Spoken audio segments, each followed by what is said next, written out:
Good morning, everybody. Welcome to today's Reading the Red. This Friday morning, nice and dry today. Hopefully it'll be a wonderful day, fresh and crisp. Matthew 13:57. This is the last verse of Matthew 13, and it's taken us a long time to get here. So here, Jesus has just visited his hometown, and he's been sharing with the people in the synagogues and praying and preaching and teaching and healing the sick.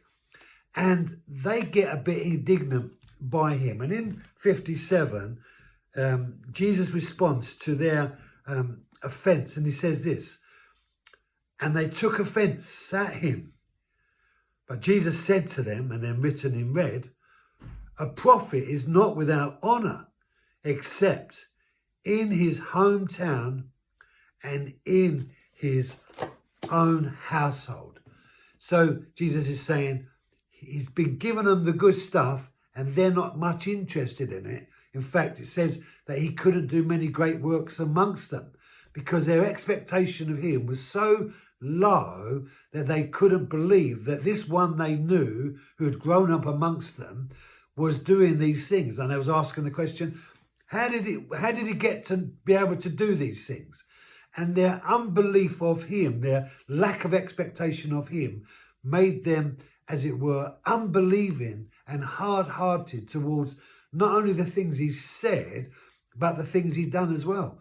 And so Jesus is saying that a prophet is not in effect valued or welcomed in his hometown and amongst his own people.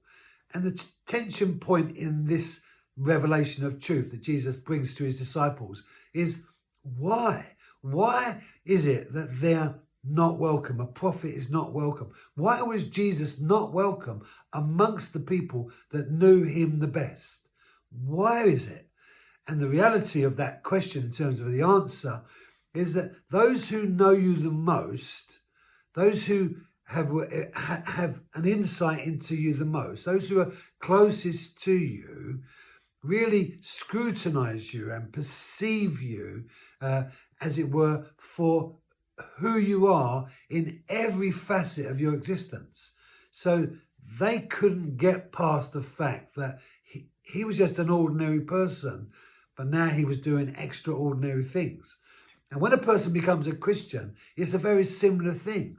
The people that, if you like, cause you the most hassle are those closest to you because they can't believe that you really are a different person. And they're even looking for you to mess up as you go through your life. It's like they're putting you under kind of a microscope and saying, "I'm watching you. Are you really a Christian? Are you really going to walk this so-called good life? Are you going to be able to do the right thing in the experiences that you face in life?" And they're watching you with eyes of scrutiny because they're kind of wanting you to fail. And part of that reason is because if you fail, it justifies them not having to challenge themselves regarding their own lives.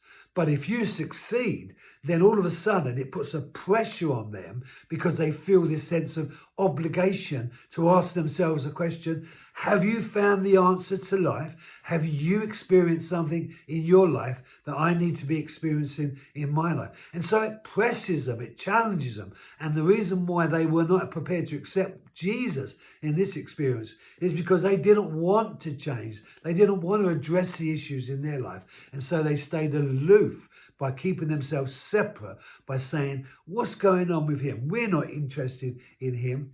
And they'll be saying that about you as well. But as you grow and develop and mature, as you start to live the life of a Christian, as you start to walk in harmony with God and things of good grow over your life, then the pressure's really on for those around you.